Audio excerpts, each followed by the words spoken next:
In the summer of 2023, we embarked on a 5-day vacation to the heart of India, Madhya Pradesh. Our main destinations were Bandhavgarh and Kanha National Parks.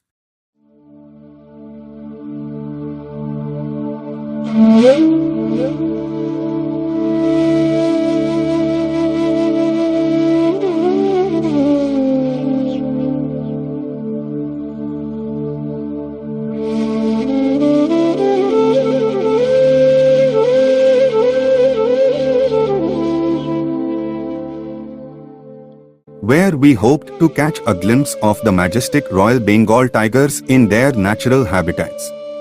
Given the limited duration of our trip, I conducted thorough research to find the most efficient and cost-effective route. The approximate travel time from Swami Vivekananda Airport in Chhattisgarh to the Tala gate of Bandhavgarh was around 8 to 8.5 hours. I searched for travel vlogs describing the driving experiences from Raipur to Bandhavgarh. Unfortunately, my search for driving experiences from Raipur to Bandhavgarh on YouTube proved fruitless, as none met my expectations. This inspired me to document our own travel experience in the hopes of assisting future explorers. However, I must clarify that I am not a professional vlogger, so I cannot guarantee perfection in my cinematic endeavor. Nonetheless, I will make an effort to capture the road conditions, noteworthy places to stop, and any other interesting encounters along our journey.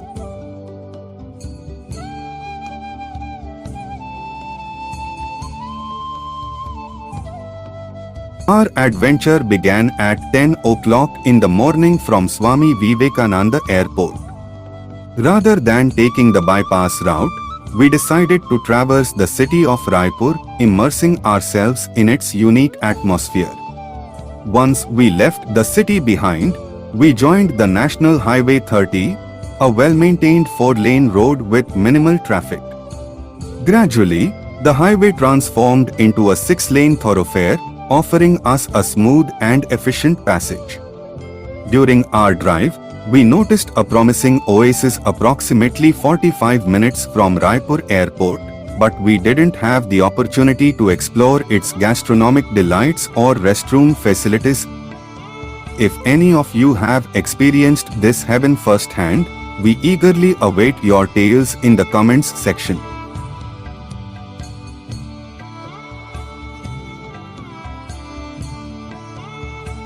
Instead of entering Bilaspur, we opted for the bypass route, venturing into the realms of Ratanpur Slore.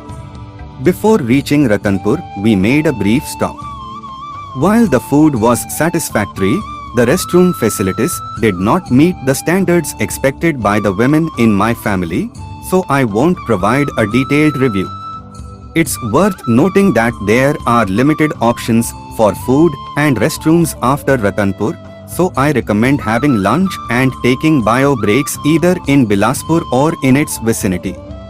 If any of you are aware of a good restaurant with suitable restrooms between Ratanpur and Pendra, please share the details in the comments. Leaving Ratanpur behind, we embarked on the route towards Shivpur.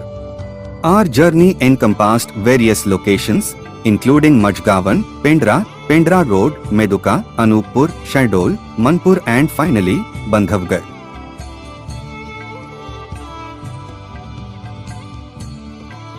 Just before Ratanpur, we deviated from NH 130 and took the state highway, Bilaspur, Marwahi bypass road. After a short stretch with ongoing road works, we encountered a 2-lane road in excellent condition. This scenic route led us through the picturesque Amarkantak hill range.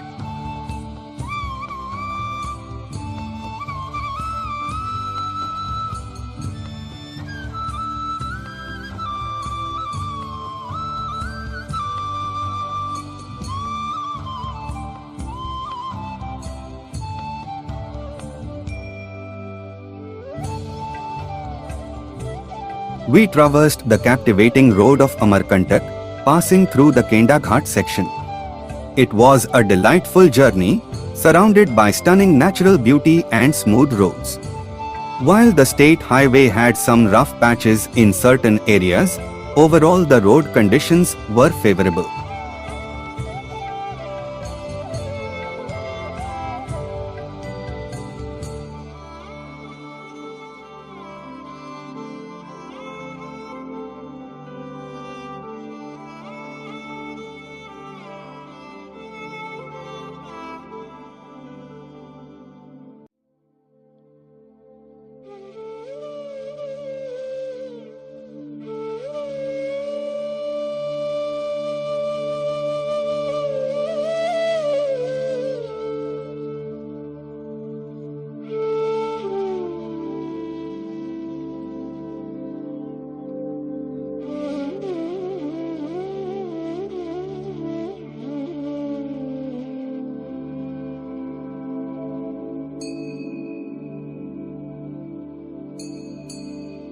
As we crossed the Amarkantak hill range, we experienced a brief shower before reaching Pendra, followed by a swift return to sunny weather.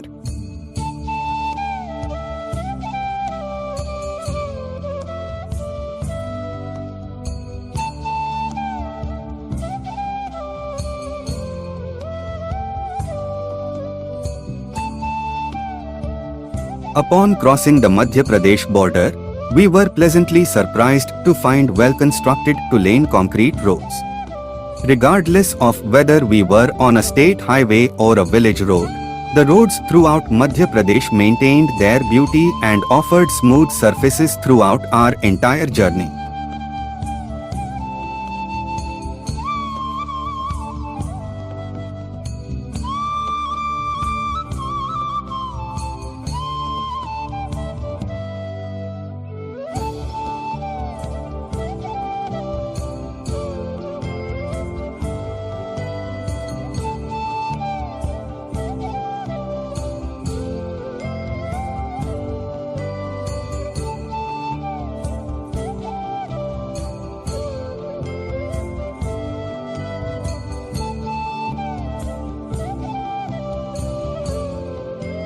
After crossing the railway track near Anuppur junction via an underpass, we continued for approximately 4 to 5 kilometers before our driver deviated from the Google suggested route, leading us onto a single-lane village road.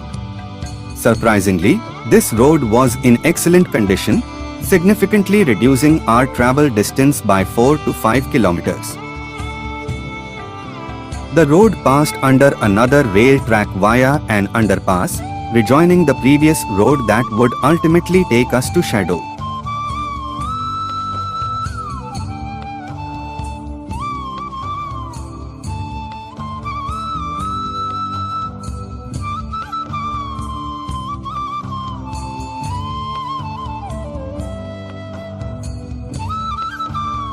Our journey through the enchanting terrains of Chhattisgarh and Madhya Pradesh remained largely uneventful.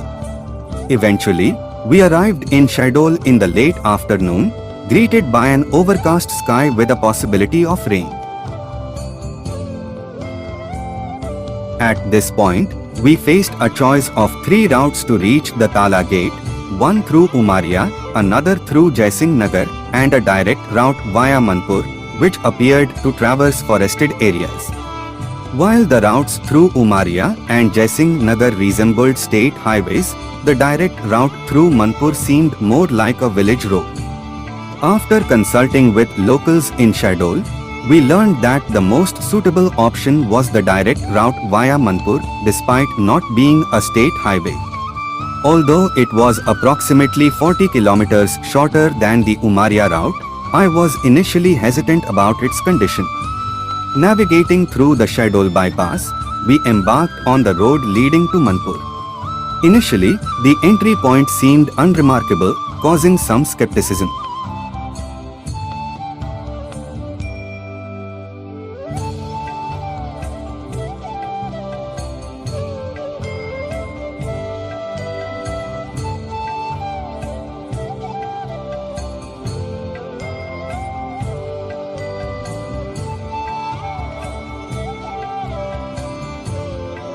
To our surprise, The road turned out to be a well-constructed two-lane concrete thoroughfare with a smooth surface. While some bridge works were underway, the majority of the road provided a comfortable drive.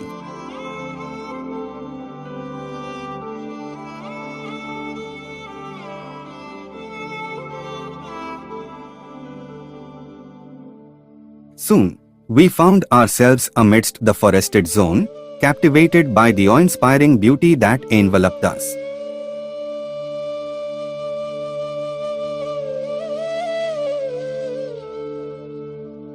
Another episode of rainfall accompanied our journey through the forested area.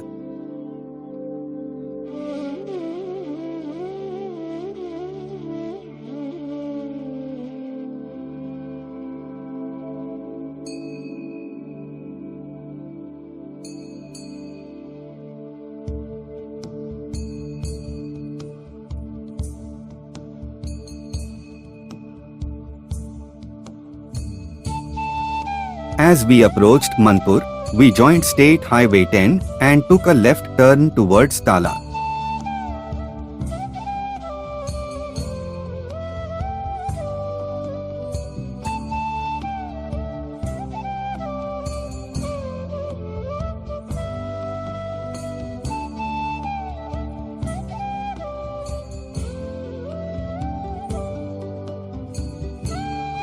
Just before reaching our destination, we encountered a narrow village road, which again surprised us with its concrete surface and overall good condition.